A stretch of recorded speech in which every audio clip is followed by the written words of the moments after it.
क्या आप बिहार बोर्ड का कक्षा 10 के सिलेबस से परेशान हैं? तो घबराइए नहीं। एडू विलेज आपके लिए फुल मैथ सिलेबस लेकर आया है, वो भी मार्क्स डिस्ट्रीब्यूशन और एग्जाम पैटर्न 2025-26 के साथ। और आपके लिए कौन सा बुक बेनिफिशियल होगा, आप इसी वीडियो में भी जान पाएंगे। तो आइए देखते हैं सबसे पहले क्या क्या कंटेंट है। यूनिट वाइज वेटेज में जो है सो 7 यूनिट आपको पढ़ना है। 7 यूनिट में जो है सो कितना कितना मार्क्स आएगा हर एक यूनिट से, वो यहाँ हम बताने का कोशिश किए हैं। ये जो है सो सबसे पहले नंबर सिस्टम है, इसमें 2 चैप्टर आया है, 10 मार्क्स का आएगा। और अलजेब्रा से जो है 4 चैप्टर है, 20 मार्क्स का आएगा। ट्रिगोनोमेट्री से 20 मार्क्स का रहेगा। कोऑर्डिनेट से जो है 10 मार्क्स का रहेगा। ज्योमेट्री से जो है सो 20 मार्क्स का रहेगा। मेंसुरेशन जो है सो वह 10 मार्क्स का है। और फिर स्टैटिस्टिक्स और प्रोबेबिलिटी से जो है सो 10 मार्क्स का है। यानी आपको टोटल जो है सो 100 मार्क्स का एग्जाम देना है। और फिर ये जो है सो किस प्रकार से आपको पैटर्न होगा एग्जाम का, वो हम लास्ट में बताएंगे। आगे सबसे पहले अभी जो है इसमें जो है क्या क्या पढ़ना है आपको, यानी कितना चैप्टर है, ये तो हम 7 यूनिट बता चुके हैं, लेकिन चैप्टर आपको 15 पढ़ना है। 15 चैप्टर में क्या क्या पढ़ना है सो हम आगे डिस्कस करते हैं। चैप्टर 1 है रियल नंबर है, यानी यूक्लिड डिवीजन लेमा है, अभाज्य संख्याएं, एलसीएम एचसीएफ है, समापवर्तिता है और अपरिमेय संख्याएं और दशमलव विस्तार ही केवल पढ़ना है। इसमें जो है सो ये यूक्लिड डिवीजन लेमा इसमें अच्छे तरीके से समझाया गया है। और फिर प्रॉब्लम एंड सॉल्यूशन के लिए जो है सो आपको ये टेकल करना होगा। और एमसीक्यू के लिए जो है सो हर एक चैप्टर में एमसीक्यू एक सेपरेटली दे दिया गया है, खासकर हिंदी मीडियम लोगों के लिए, क्योंकि 50% मार्क्स जो केवल इसी से आता है, तो इसलिए जो है सो आपका एमसीक्यू भी इससे कंप्लीट हो जाएगा। ये है पोलिनोमियल। पोलिनोमियल यानी बहुपद की डिग्री और प्रकार है। शून्य और गुणांक के बीच क्या संबंध होता है, वो है। बहुपदों का विभाजन प्रमेय है, यानी ये जो है पार्ट 1, पार्ट 2, पार्ट 3 और ये एमसीक्यू है, यानी 4 वीडियोज में आपका ये चैप्टर पोलिनोमियल आपका खत्म हो जाएगा। चैप्टर 3 जो है सो linear equation in two variable है। इसमें रैखिक समीकरणों का युग्म है, ग्राफ द्वारा हल है। और कभी कभी जो है सो वो 2 इक्वेशन दिया रहेगा, उसको जो है सो x का वैल्यू आपको निकालना है। यानी आप प्रतिस्थापन या विलोपन या क्रॉस मल्टीप्लिकेशन या दूसरे प्रोसेस से भी आप निकाल सकते हैं। और कुछ जो है सो वर्ड प्रॉब्लम भी दिया रहता है। तो इसमें जो है सो 4 वीडियो दिया गया है, चारों वीडियो में आपका ये अध्याय खत्म हो जाएगा। अध्याय 4 यानी चैप्टर 4 में जो है क्वाड्रेटिक इक्वेशन आपको पढ़ना है, जिसमें आपका ये क्वाड्रेटिक इक्वेशन किस प्रकार से होता है, यानी स्टैंडर्ड और नेचर ऑफ क्वाड्रेटिक इक्वेशन क्या है, गुणनखंड करने की विधि और उसका सूत्र क्या है, मूलों की प्रकृति, नेचर ऑफ द रूट क्या है। और कुछ जो है वर्ड प्रॉब्लम जो है ये वास्तविक जीवन से संबंधित प्रश्न भी इसमें पूछा जाता है। इसमें जो है सो 4 वीडियोज है हमारे चैनल पर, इसका जो है आप फायदा उठा सकते हैं। ये जो है चैप्टर 5 है समानांतर श्रेणी यानी अरिथमेटिक प्रोग्रेशन, यानी सामान्य पद और योग का सूत्र है, फिर शब्दों के बीच का संबंध है और फिर वास्तविक जीवन पर आधारित समस्याएं आपको पढ़ना है। तो ये जो है सो 3 वीडियो है, इसमें अच्छे तरीके से इसके बारे में समझाया गया है। आपको जो है सो 10 क्लास में केवल एपी ही पढ़ना है, जीपी और जीपी नहीं पढ़ना है। यानी इसमें जो है सो तीनों केवल कर लेने से आपका ये कंप्लीट हो जाएगा। ये चैप्टर 6 है, ट्रिगोनोमेट्री से रिलेटेड है, यानी इंट्रोडक्शन टू ट्रिगोनोमेट्री। इसमें के अंतर्गत जो है त्रिकोणमितीय अनुपात और कोणों के लिए मान तालिका और प्रमेय। यदि theta plus A equal to 90 degree है तो वैल्यू आप निकालिए ए का क्या होगा। तो ये सब जो है सो आपको जो है त्रिकोणमिति के बारे में जो है त्रिकोणमिति अनुपात यानी ट्रिगोनोमेट्रिक के रेशियो किस प्रकार से निकाला जाता है, तो इसका जो है सो अच्छे तरीके से डिफाइन किया गया है। अधिकांश स्टूडेंट को ट्रिगोनोमेट्री जो है बहुत डिफिकल्ट होता है, इसलिए जो है सो इसको अवॉइड नहीं कीजिएगा, अच्छे तरीके से इसमें समझाया गया है। अध्याय 7 में जो है त्रिकोणमितीय सर्वनाम यानी ट्रिकोनोमेट्रिक आइडेंटिटी जो है पढ़ना है। इसमें जो है सो दिया गया है sine square A plus cos square A equal to 1 होता है। 1 plus tan square A equal to sec square होता है, 1 plus cot square A equal to cosec square A होता है। यानी स्टूडेंट को जो है सो बहुत सारे फॉर्मूले को याद करना पड़ता है, लेकिन केवल हम इसी को केवल याद करवाते हैं और इसी से कितने तरीके का फॉर्मूला 6 टाइप से जो है जनरेट करते हैं और सारा प्रॉब्लम इसी फॉर्मूले पर हम ये प्रूफ कर देते हैं। तो अच्छे तरीके से जो है सो कम फॉर्मूला स्टूडेंट को याद रखना पड़े, इसके लिए जो है सो मैंने एक तरीका अपनाया है। चैप्टर 8 में जो है हाइट एंड डिस्टेंस पढ़ना है।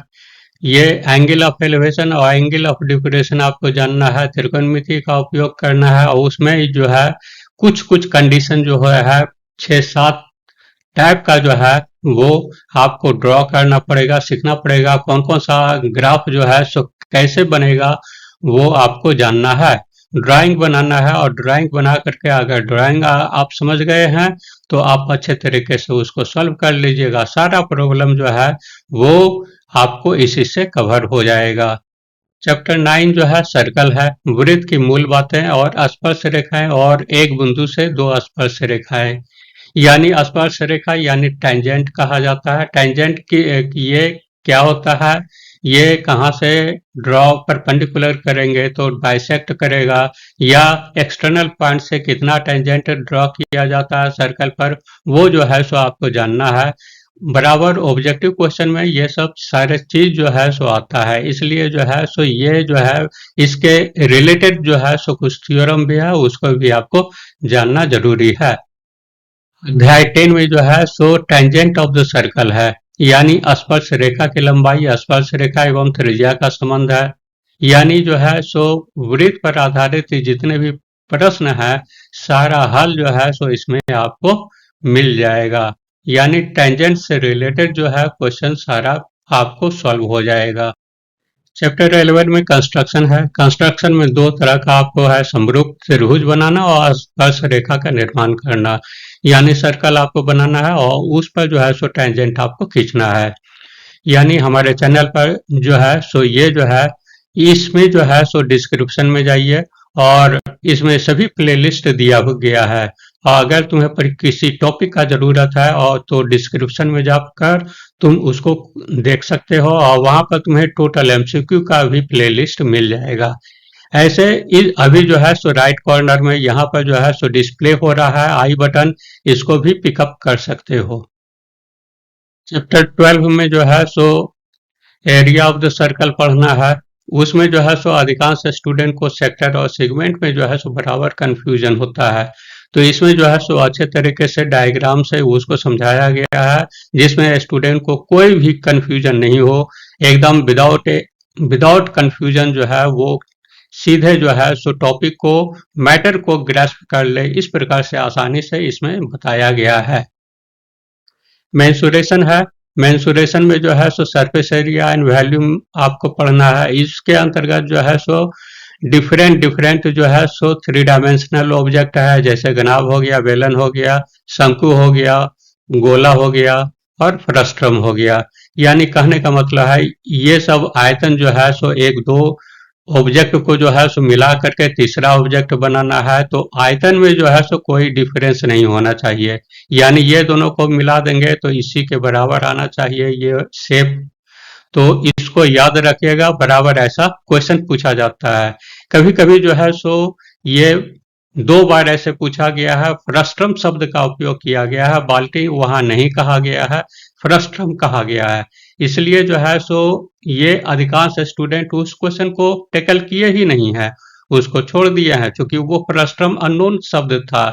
तो इसलिए जो है सो हमारा टारगेट यही रहता है कि हिंदी मीडियम स्टूडेंट को जो है सो इंग्लिश के तरफ मोटिवेट करने का रहता है, यानी उनको कोई एग्जाम में किसी प्रकार का दिक्कत नहीं हो। जैसे मान लिया जाए हम करंट सिचुएशन का एग्जाम्पल लेते हैं, इसी बार जो है सो बोर्ड मॉडल का जो है क्वेश्चन पेपर आप देखे होंगे, उसमें भी जो है सो एक जगह पर गलती आई है, हिंदी मीडियम में जो है सो कुछ है लिखा हुआ और इंग्लिश मीडियम में सही आंसर है, तो स्टूडेंट को कंफ्यूजन क्रिएट करता है। अगर जिसका इंग्लिश मीडियम जो है सही है तो उस पर अगर वो टिक लगाए हैं तो नंबर मिलेगा, तो ऐसा जो है सो आप कोशिश कीजिए कि आप इंग्लिश का फॉलो कीजिए, अच्छा रहेगा। चैप्टर 4 में जो है सो कोऑर्डिनेट ज्योमेट्री है। कोऑर्डिनेट ज्योमेट्री बस केवल आपको 4 स्लाइड में ही जो है सो आपका ये कोऑर्डिनेट ज्योमेट्री खत्म हो जाएगा। यानी डिस्टेंस फार्मूला और सेक्शन फार्मूला, दो ही तो फार्मूला आपको पढ़ना है। तो दो फार्मूला आप पढ़ जाइए। ये जो है सो डिस्टेंस फार्मूला हो गया और ये जो है सो सेक्शन फार्मूला हो गया। तो ये सेक्शन फार्मूला का एग्जाम्पल, ये प्रॉब्लम जो है सो अलग से है। और ये तो हर एक चैप्टर में तो आपका दिया हुआ ही है, एमसीक्यू दिए हुए हैं, इसलिए जो है सो समझने में आपको बहुत आसानी होगी। लास्ट चैप्टर जो है सांख्यिकी और एवं ये प्रोबेबिलिटी है, स्टैटिस्टिक्स एंड प्रोबेबिलिटी है। यानी इसमें जो है सो मीन मेडियन मोड पढ़ना है। समुच्चय की आवर्ती तालिका, ग्राफ और प्रायिकता का मूल अवधारणा, दैनिक जीवन पर आधारित घटनाएं, केवल तो यही पढ़ना है।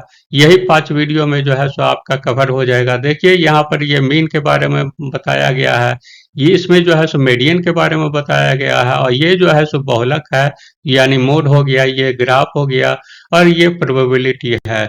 यानी ये जो है पांचों वीडियो जो है सो बहुत छोटा छोटा वीडियो है। इस पर जो है सो एमसीक्यू अलग से नहीं बनाए हैं, जो कि क्वेश्चन ही बहुत छोटा आता है, इसलिए जो है आप इसको भी देख सकते हैं अच्छे नंबर लाने के लिए। अब हम चलते हैं BSEB class 10 maths exam pattern पर। 2025-26 है, तो इसका जो है सो पैटर्न जो है ये अभी तक बदला नहीं है और नहीं बदलेगा। तो ये जो है सो 2 सेक्शन में आपको एग्जाम दिया जाएगा। 2 सेक्शन में दिया जाएगा, कहने का मतलब है पार्ट 1 और पार्ट 2 है। पार्ट 1 में जो है सो आपको ऑब्जेक्टिव टोटल रहेगा, यानी 4 अल्टरनेटिव क्वेश्चन आंसर रहेगा दिया हुआ, जिसमें आपको ये टिक लगाना है। टिक लगाना है कहने का मतलब है आपको OMR शीट पर फिलअप करना है। वो 50 मार्क्स रहेगा, 100 क्वेश्चन रहेगा। 100 क्वेश्चन का आपको आंसर नहीं देना है, केवल 50 का ही देना है। इसलिए जो है जो जो आप कंफर्म है केवल उसी को आप टैकल कीजिए, अच्छा रहेगा। और पार्ट 2 में जो है सो ये सब्जेक्टिव टाइप क्वेश्चन है जो 50 मार्क्स का रहेगा। इसके दोनों के बारे में हम आगे और डिटेल में डिस्कस करेंगे। ये ऑब्जेक्टिव क्वेश्चन के लिए जो है सो 50 मार्क्स का है, यानी 100 क्वेश्चन में आपको 50 को ही बनाना है। वो जो है सो बहु एमसीक्यू क्वेश्चन रहेगा, यानी मल्टीपल चॉइस क्वेश्चन रहेगा। एक एक अंक का रहेगा। उत्तर आपको OMR पर भरना होता है। प्रश्न पूरे सिलेबस से होते हैं, और प्रश्न का प्रकार जो है सो कॉन्सेप्ट बेस्ड है, फॉर्मूला बेस्ड है, डायरेक्ट फैक्ट बेस्ड है और कैलकुलेशन बेस्ड रहेगा। यानी OMR शीट पर जो है सो भरने में अधिकांश स्टूडेंट गलती करते हैं। कभी उसमें जो है सो अगर मान लिया जाए ये क्वेश्चन को वो टिक लगा दिए, ये गोला लगा दिए, तो फिर मन में हुआ कि वो नहीं, वो गलत है, तो उस पर जो है सो वो नाखून चलाते हैं, कभी ब्लेड चलाते हैं, कभी क्रॉस करते हैं, तो कभी व्हाइटनर चलाते हैं। तो ये सब तरीका जो है सो वो गलत है, वो रीड नहीं करता है। यानी कंप्यूटर जो है सो वैसे क्वेश्चन को रिजेक्ट कर देता है। यानी आप ओवर राइटिंग नहीं करना है। जो एक बार सीट पर भर देते हैं तो भरे हुए को रहने दीजिए, वो गलत हो जाए तो रहने दीजिए, उसमें जो उससे जो है सो आपका नेगेटिव मार्किंग नहीं होगा। ये है अब सब्जेक्टिव मार्क्स है। सब्जेक्टिव यानी रिटेन क्वेश्चन के लिए क्वेश्चन जो है सो रिटेन क्वेश्चन जो है सो 15 मार्क्स का रहेगा। 15 मार्क्स में भी जो है सो 2 अंकों वाला क्वेश्चन है। 2 अंकों वाला क्वेश्चन 15 क्वेश्चन है, यानी 30 मार्क्स का रहेगा। 2 नंबर का रहेगा, यानी एक हर एक में जो है सो ये 15 क्वेश्चन में जो है सो हर एक में अथवा अथवा करके रहेगा। सो आपको ये करना है, ठीक से भरना है। मान लिया जाए क्वेश्चन नंबर 13 है, 13 का आप अथवा का बना रहे हैं, सोल्यूशन कर रहे हैं अथवा का, तो आपको लिखना है 13 भी लिखना है, और फिर उसके बाद जो है सो ब्रैकेट में अथवा भी लिखना है, उसके बाद सोल्यूशन कीजिएगा। तो वैसे करने से ठीक रहेगा, मार्क्स अच्छा आता है। तो ये जो है, और दूसरा जो है सो लॉन्ग टाइप क्वेश्चन, ये 5 नंबर का रहेगा। ये 8 क्वेश्चन रहेगा। 8 क्वेश्चन रहेगा, यानी आपको 4 ही क्वेश्चन का ये आंसर देना है। यानी ये आपका 20 मार्क्स और 30 मार्क्स 50 मार्क्स हो गया। यानी इसका मार्किंग स्टेप मार्किंग होता है, स्टेप बाय स्टेप मार्किंग होता है। जैसे मान लिया जाए शुरू से आप बनाए, यहाँ पर लास्ट में जो है सो कैलकुलेशन में आपका गलती हो गया, तो गलती हो गया तो यहाँ पर का आपको मार्क्स जो है सो वो कट ऑफ हो जाएगा। बाकी जो है आपका जहां तक सही आया है वहां तक आपको मार्क्स मिलेगा। स्टेप बाय स्टेप मार्किंग का मतलब यही है, यानी कहने का मतलब है सीबीएसई इवैल्यूएशन पैटर्न ये इसमें भी लागू हो गया है। ऑब्जेक्टिव क्वेश्चन में निगेटिव मार्किंग नहीं होता है, इसको ध्यान में रखिएगा। अगर आप नहीं बना पा रहे हैं 50 क्वेश्चन, तो आप सभी पर जो है सो ये एक एक करके जो है क्वेश्चन पर आप टिक लगाते जाइएगा, गोला करते जाना होगा। गोला लगाने का भी तरीका आप पहले प्रैक्टिस कर लेना होगा, अच्छा रहेगा। गोला कभी भी वो बाउंड्री से बाहर नहीं जाना चाहिए और बीच में खाली भी नहीं होना चाहिए। हम सजेस्ट यही करते हैं कि हमेशा जो है सो गोला लगाने में ब्लैक पेन का यूज कीजिए। ये बुक और ये बुक दोनों बुक जो है सो एनसीईआरटी मैथमेटिक्स फॉर क्लास 10 है।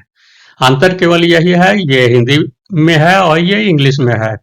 तो यदि आपको जो है सो यूनिक स्टूडेंट बनना है और मैथ में ही आगे बढ़ना है, तो इंग्लिश मीडियम वाला बुक जो है सो आप फॉलो कर सकते हैं। इंग्लिश मीडियम वाला फॉलो करने से आपका इंग्लिश भी मजबूत हो जाएगा। इस चैनल पर केवल दिए गए टोटल मैथ